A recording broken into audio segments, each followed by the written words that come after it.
Today's guest really needs no introduction for most parents, but I'll give her one anyway. I am so excited to be joined by Annabel Karmel, best-selling author, parenting expert, and the UK's #1 children's cook. Over the past 3 decades, Annabel has completely transformed the way we think about feeding babies and toddlers.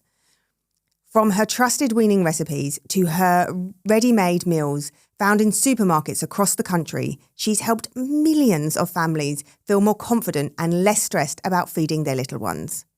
As a mum herself, and to a 1-year-old who definitely keeps me on my toes at mealtimes, I can't think of anyone better to chat to about the highs and the lows of weaning, fussy eating, and everything in between. Annabel, welcome to Parent Unplugged. Oh, thank you. It's really lovely to be here. Let's start at the beginning then. I'd love to hear your journey. What got you into cooking for toddlers and babies? Well, it didn't start like that. I was actually a musician. I played the harp and I sang, and I thought that would be my profession for my whole life because I love music. But I had a tragedy that I wouldn't want anyone to go through, which was probably the worst thing that could happen to any woman. It took me 2 years to get pregnant, and then I gave birth to a little girl called Natasha, and I was literally over the moon. And then one day when she was 3 months old, I went into her room and she didn't look right. And I called a doctor and he didn't really want to see her, but I kind of persuaded him and I took her to see him. And he said she was fine. But the next morning she didn't look fine to me. And I was on the doorstep with another doctor. And then he examined her and then he said, I've got to go and see another patient, and left me. And when he came back, he said he hadn't gone to see another patient. He tried to get her a bed at Great Ormond Street because he thought she was seriously sick. He said he thought there was something wrong with her brain. Anyway, he couldn't get her a bed at Great Ormond Street. We transferred her to St. Mary's and they did a CAT scan. They called me into the room and they just said in a very matter-of-fact way she would never be normal again or she might die, and they couldn't treat her there. And she got moved to Great Ormond Street. The first night she was in an ordinary ward, second night she was in intensive care. And on the 5th day, they told me they wanted to have a meeting. And the meeting was basically thinking about if her brain had gone, what do we want to do? And they put her in a little dress, they put her in my arms, and after about 4 hours, she died. Can you imagine? Oh, Annabel, I can't imagine. No, That's it was a heartbreaking story. Unbelievably terrible. And the thing was, why she died is also terrible. And I think it's actually a really important message to put out there. Because one would have thought that a cold sore is not something that could harm a baby in such a way. But babies, when they're really young, are very vulnerable. And someone had kissed her with a cold sore, which then caused encephalitis, swelling of the brain. And I always now kind of tell people, like, it's really important that people don't kiss your child. It's all very well, like, looking at them, even holding them and kissing them. It's not a good idea when they're very young. And I think a lot of parents feel like, oh, if I say that, like, people are going to think I'm a really fussy mother and I feel embarrassed to say that. But actually you're saving your child. I know it's a very rare thing, but it can happen to anyone, and it happened to me. So I remember, like, when I left the hospital and the consultant said to me, if I can give you one word of advice, it's like when your child's very young, just take them to the park. Like, don't let them mix with lots of people. Don't let people hold them. And that's quite good advice and something that maybe it's important to know. That's really important to know. And you're right. I think a lot of people feel that they can't say that, don't they? Because a lot of people feel like they might maybe being a fussy mother and that people want to hold the newborn baby. But you're so right. It's so important for people to know the dangers. And yes, it might be a rare case, but it can happen. Yeah. It can happen. They are so tiny without an immune system. Well, I can't imagine I can't even explain how I felt. It was just the worst. And my whole life literally fell apart. I didn't know what to do with myself.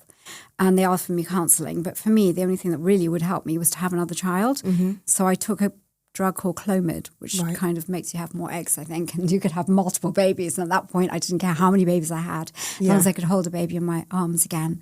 And I was super lucky that I got pregnant within 4 months. And a year after she died, I gave birth to my son. But that was also not straightforward because I called my doctor and I told him I was in labour. And he said that he would be at home. I called him again and I couldn't find him. And he said he was in a restaurant. And then I called him again. My water's broken. I couldn't get hold of him. And I went upstairs and the head came out. And I wanted the full epidural, knock me out kind of birth. Yeah. And I ended up giving birth on the staircase. No one came for 2.5 hours. I was literally attached by the cord after the baby was born for like 2.5 hours. It was terrible. And I was thinking, like, what would happen if I lost another child, having already lost Natasha? But luckily, Nicholas was fine. That's my son. Yeah. And he was a catalyst for my career because he was literally the world's worst eater. And that was why I had to help him through this difficult time of not eating, when you got to like 5-6 months, because I was very vulnerable. I was a mum who'd lost their child. And I just thought I need to build up his immune system and give him good food. And so I was running a playgroup. I live in St John's Wood called Babes in the Wood, and I was giving all my recipes out to all the mums. And they said to me after a few months of trying the recipes, these recipes are really good, you should write a book. And I couldn't even type, let alone write a book. But then I thought, I'm going to write this book as my therapy in a way, and to give something back and make some meaning for Natasha's very short life. Because it's hard to reconcile yourself as to why you had that baby and why she died. It's really difficult. I can't explain how you feel. And I wrote the book, and it was turned down by every single publisher that I sent it to. But eventually it got published in America and then in England. And then it sold 5 million copies. I mean, no one imagined that, least of all me. I thought my mother or my best friend might buy a copy, and it ended up being my career. Never imagined that would happen. So you didn't actually set out for it to be your career. You were purely trying to help your son and, create a legacy for your daughter. And then you sold 5 million copies. It came from the heart. It took me 2 years to write. And I worked with Great Ormond Street Hospital and their head of nutrition and the Institute of Child Health. And I worked with all the researchers so that my book was based on scientific research into what was right for children. Because in those days they said, don't give peanut butter till about a year. And then we now know that giving peanut butter from 6 months is really important. And that, red meat's really important from 6 months. And all of this was not really out there at all. But every publisher said, well, a book on feeding babies, they've never sold well. It's not commercial. We don't want to do it. Have you seen lots of change then over the years as the approach to weaning children? Yes, definitely. I think that we're much more into giving unusual flavors like curries and adding more herbs and spices. And I think that people are more experimental with children's food now. And also we know so much more. We now know that, if your child has eczema, they're much more likely to have an allergy, and therefore you should definitely introduce peanut butter and eggs and all these things early. And sometimes, in fact, you need to give them from 4 months. Like it's really important with the advice of a pediatric allergy specialist. We also know that from around 6 months, a baby's iron supply depletes and potentially might even run out. So especially if you're weaning from 6 months, you have to move on quite quickly from fruit and vegetables to iron-rich foods.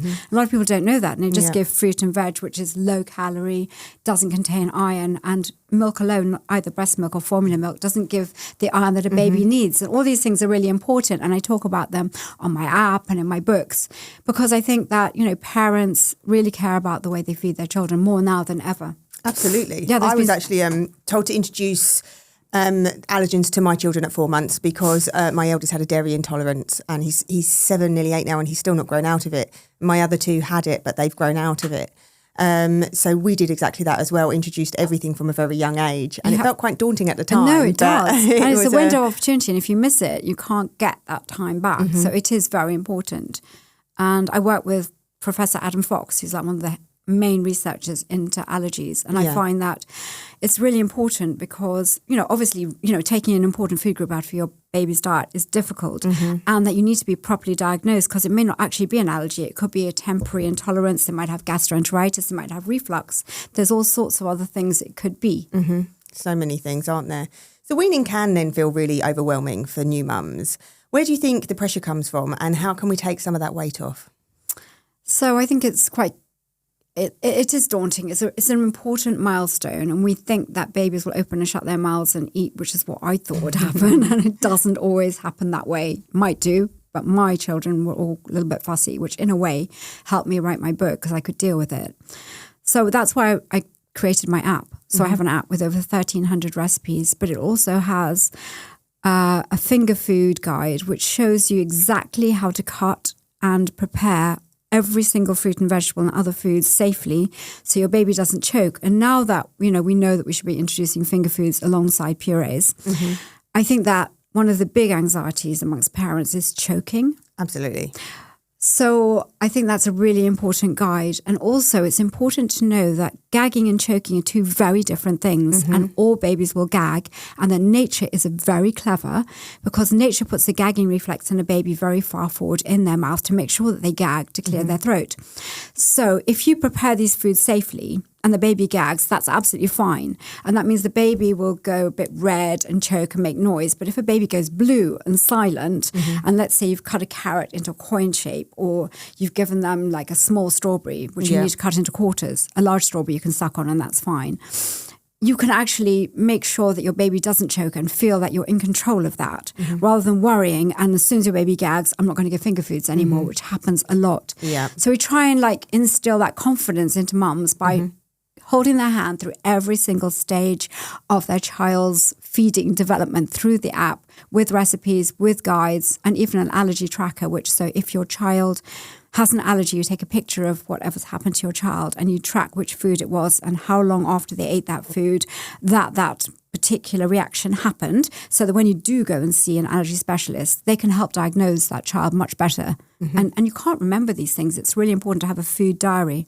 Absolutely. So that, in my view, is an essential guide now to parents. And the app has been like my fifth child. I put so much love and care into it. And we launch new recipes every single week, and the recipes are exclusive to the app, and it's been very popular all over the world, and it's one of the biggest things in our company right now. Absolutely. I think you show everything in the app, don't you? Like you say, it's really useful to have that guide of exactly how finger food should be cut up, because I think there is a lot of anxiety around that for parents, that we've suddenly gone from giving this baby just milk to suddenly giving them whole pieces of food can feel very daunting. And as you say, especially because they do gag, some of them more than others. They will all gag. Yeah, I know for me, my third gagged a lot, and I found it very scary. It is scary. And it did almost put me off, you know. Well, and it does. I felt like I'd managed to do the baby-led weaning with my older two. I really wanted to stick with it with my third, but she was the first one that I really questioned, have I got the stomach for it, because of the constant gagging.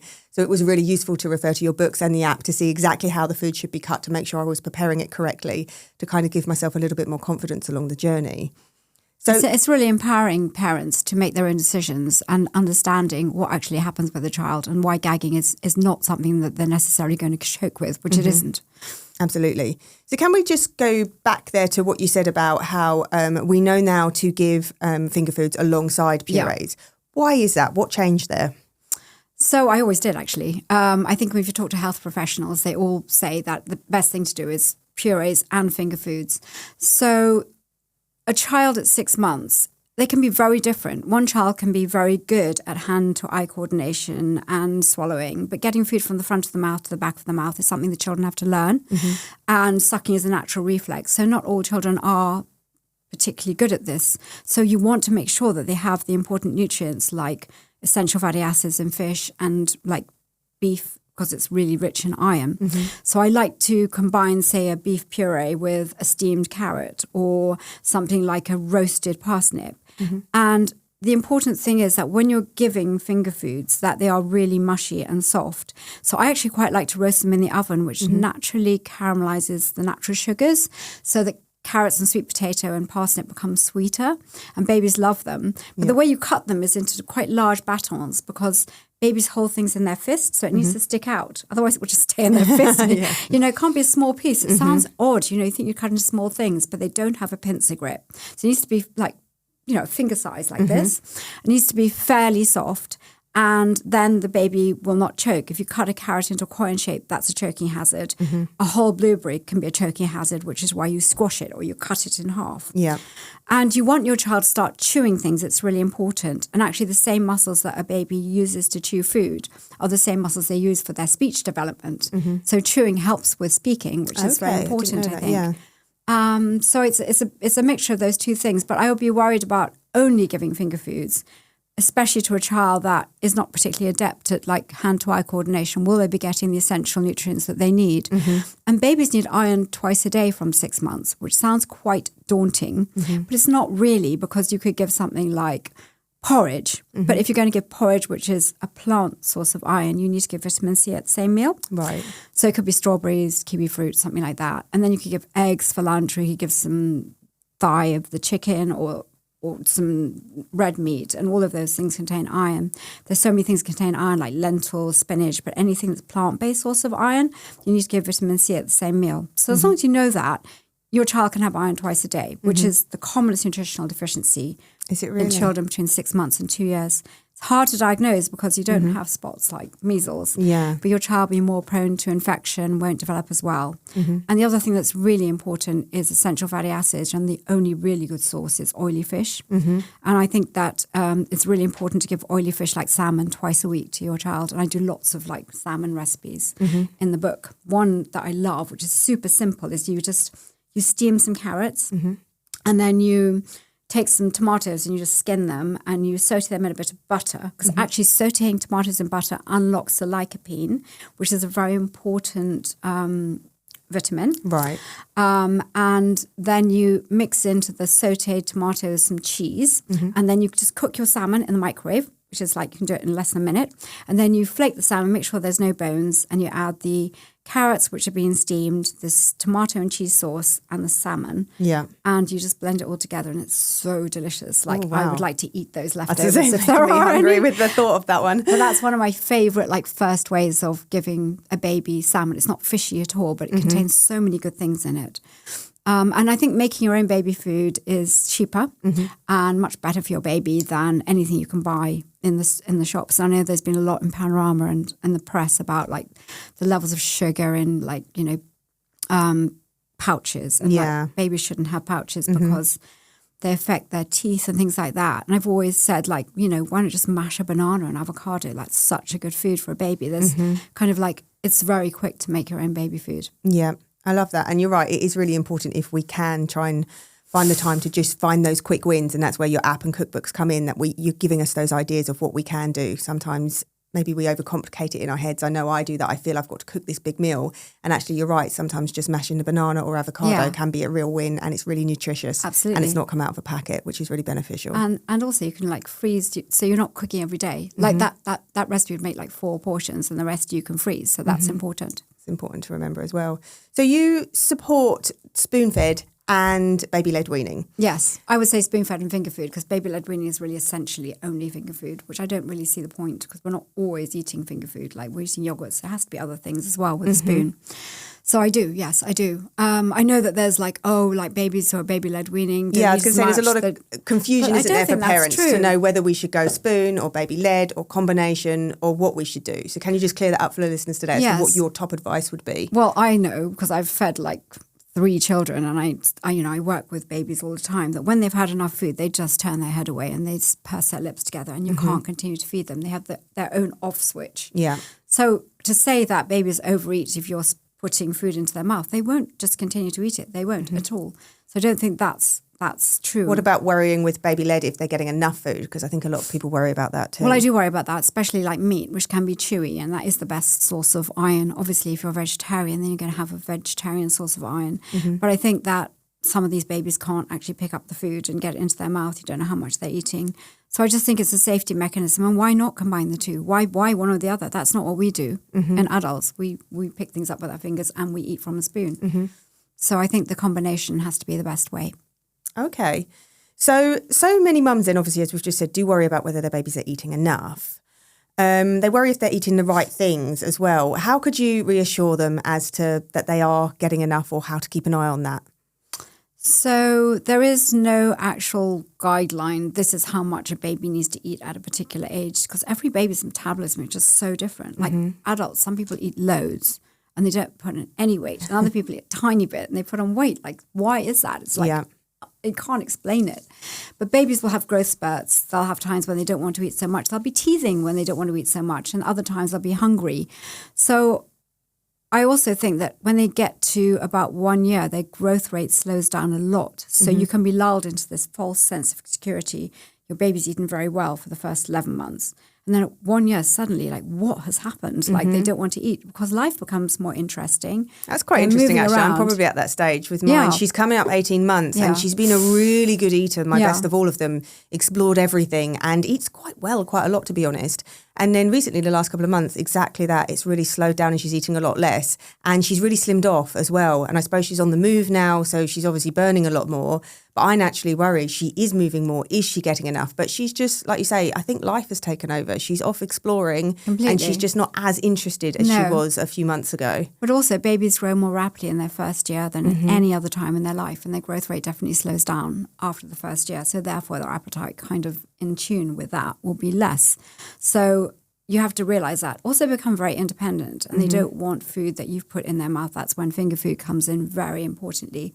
And I've written a book all about finger food because, I mean, after you've thought about like hummus on toast and carrot sticks, like what do you give them? But what I do is I put things like, I don't know, like chicken and broccoli and cheese and breadcrumbs and onion into a food processor. I roll it into balls and I cook it in an air fryer or the oven.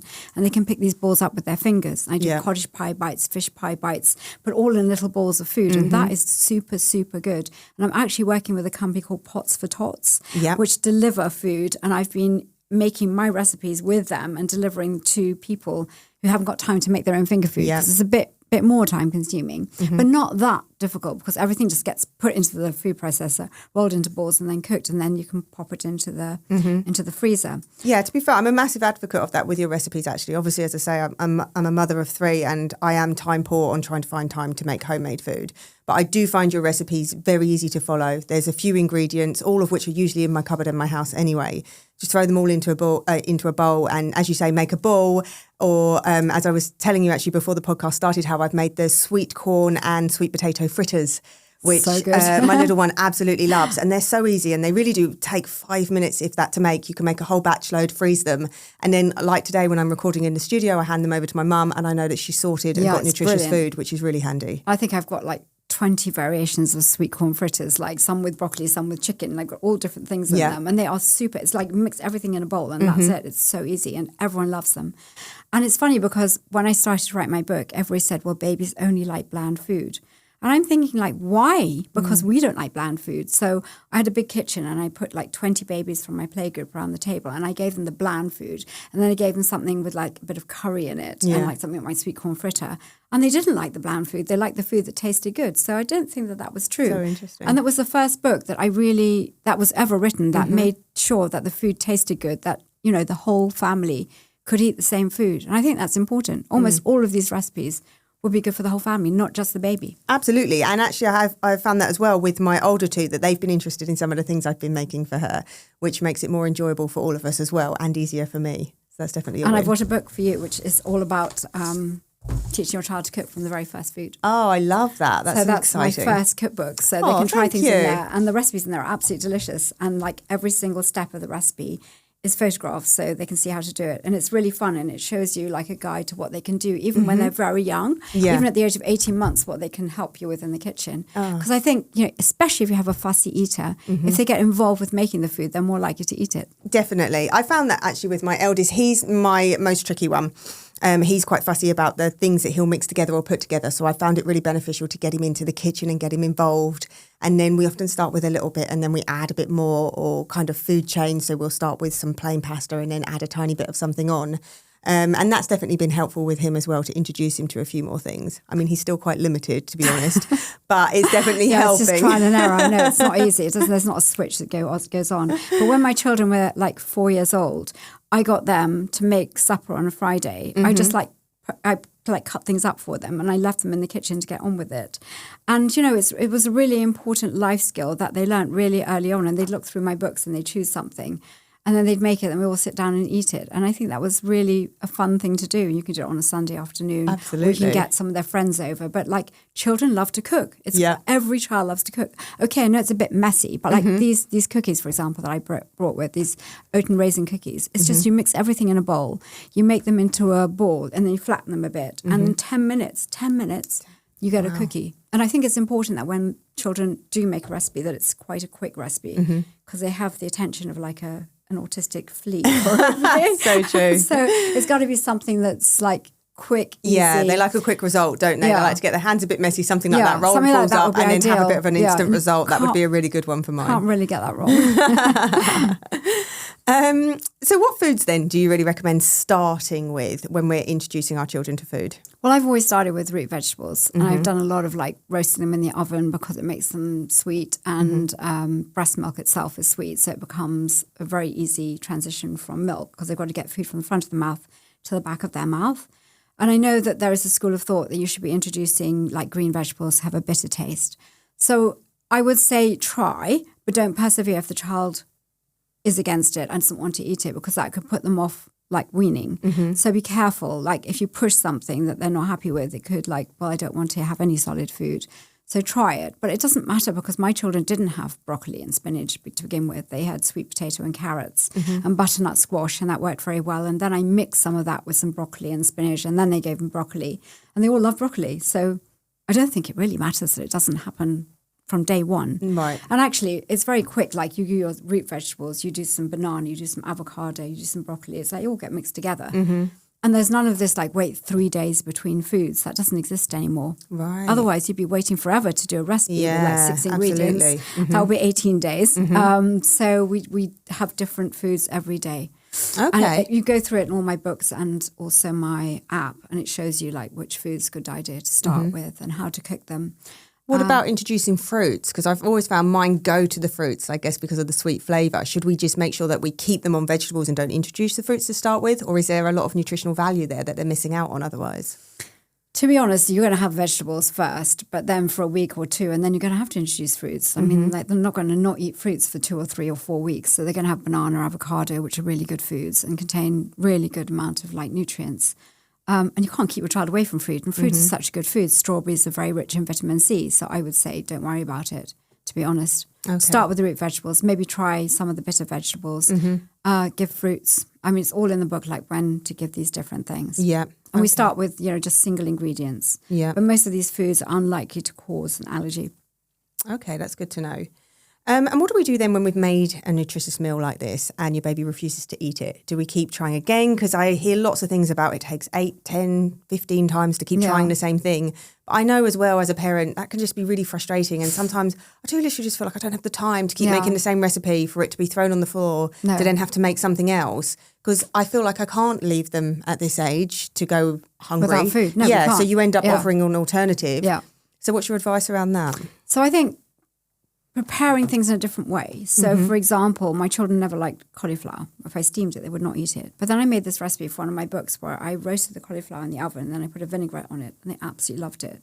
And I would say, like, if a child doesn't like eating sweet potato when you steam it, try and make it into wedges and put it in the oven. It tastes completely different.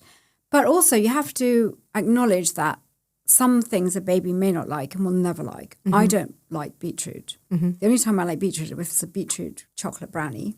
Or you put beetroot into a lolly with strawberries and things like that, and I blend it all. And I don't taste the beetroot. Or you cut it into very thin slivers and you bake it in the oven. It's like a beetroot crisp. So there are ways that I like beetroot. But if you give me beetroot in a salad, I'm never going to like it. I don't like beetroot either. No. I get that. So the beetroot crisp is the only thing I've ever eaten. It's a strong flavour. I know. Borscht and stuff like that is just not for me. So I think, yes, 15 times maybe a little bit of an exaggeration. I know people say that. I mean, I would go to another food and then come back to that food and then see if they like it. But obviously if it's like meat or chicken. So my son didn't like chicken. So what I did was he loved apple. So I made my chicken apple balls, which was chicken. It was breast and thigh meat because thigh meat contains twice as much iron. Does it really? Yeah, it's really good. Yeah, the brown meat's much richer in iron.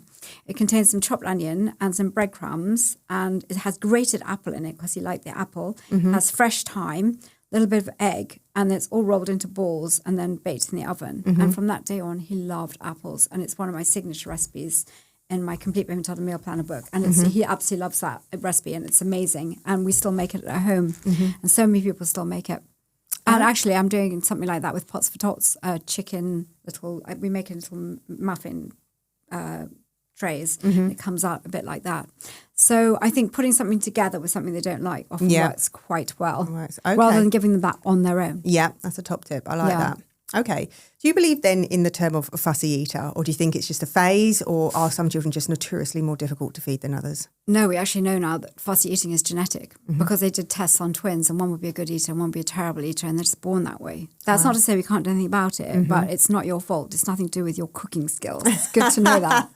That is good to know. Yes. So knowing that means that you just have to be like clever about how you introduce things. And I think there are certain things you can do, like try and ignore the bad eating habits and pile on the praise when they try something new, even if it's infinitesimally small amount of something new. Because the problem is that very often a child will say, I don't like it, but they haven't actually tasted it. Yeah, my son's like that. He'll look at it visually and the smell, and he won't even consider trying it. So make it look good. So making things into balls, do like a fish pie or cottage pie in a mini ramekin dish rather than dollop of it upside down on a plate.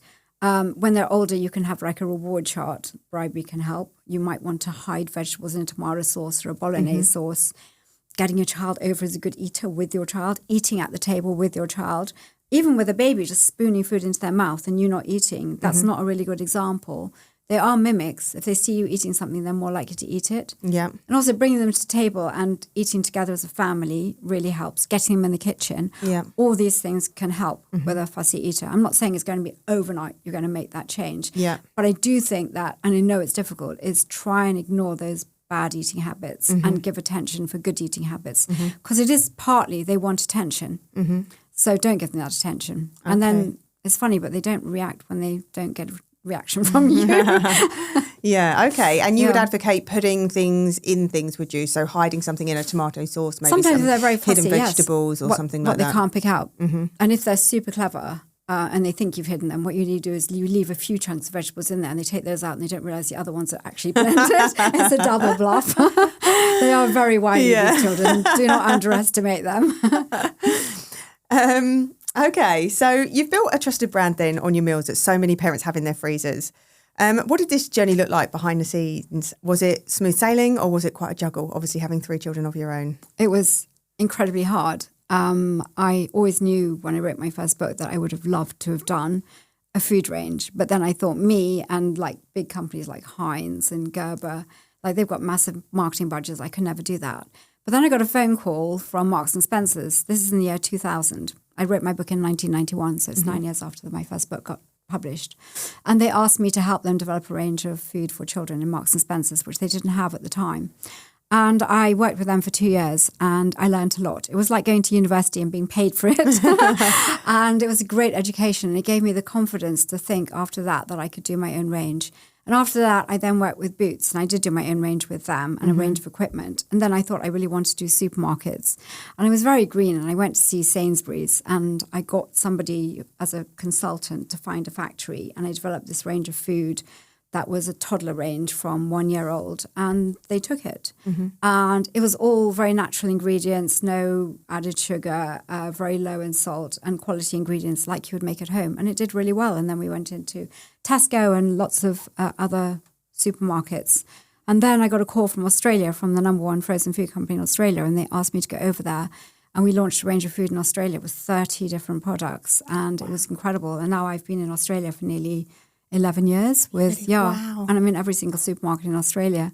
It's incredible. It's been an incredible journey. Yeah. And I have to pinch myself to realize that this is true. But I do love what I do. And I feel very, very, very privileged that I can work in something that I really enjoy. I love food. I think about food all the time. All my children are foodies.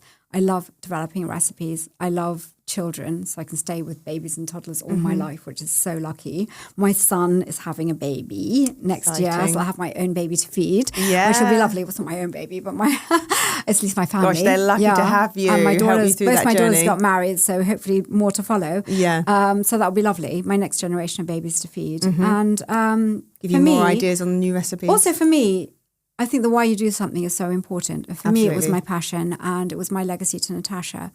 And it's keeping her memory alive because if she had not been born, I would never have done this. I would never have thought of doing this. I would never have changed from being a musician to writing a book on how to feed children. So something came out of a tragedy, which I think is a good thing and made a difference to other people's lives, I'm hoping.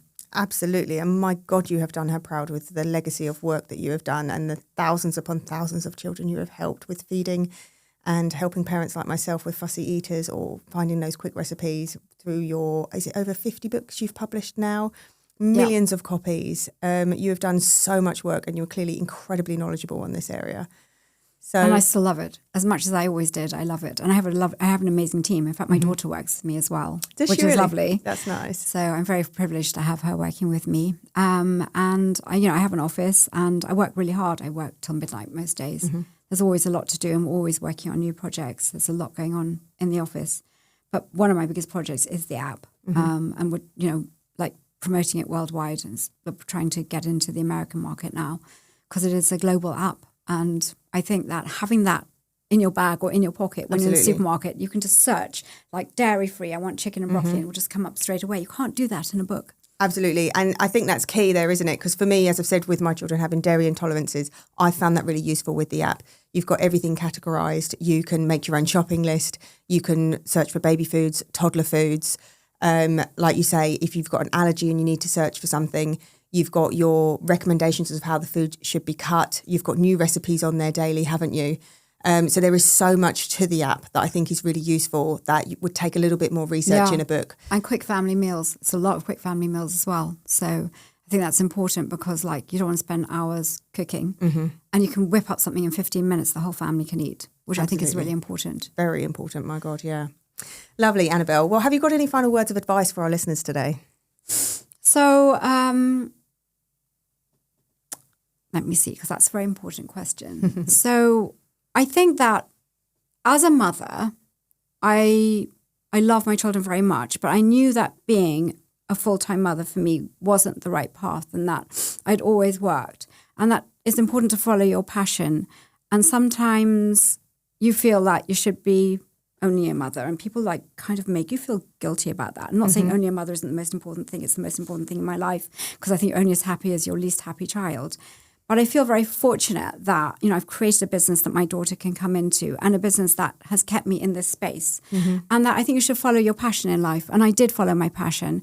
And the thing I would say to other people who are thinking about working is that you don't have to invent something new. I didn't invent anything new. I just wrote a book that was better and better researched and had delicious recipes. And sometimes like to have faith in yourself because everyone was telling me like, get a proper job, like don't do this, you'll never get it published. And they were all telling me not to do it. Wow.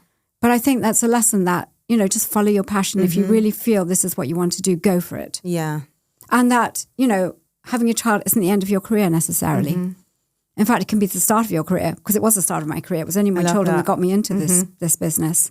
And I feel energized every day getting up in the morning and now, you know, having hopefully grandchildren soon will be even more interesting, like feeding babies. But I think I'm very lucky to have this career and I hope that my daughter will carry on with it and that it has changed many people's lives and given children a good diet that will last them for the rest of their lives. And that's what I set out to do and I hope I've done that.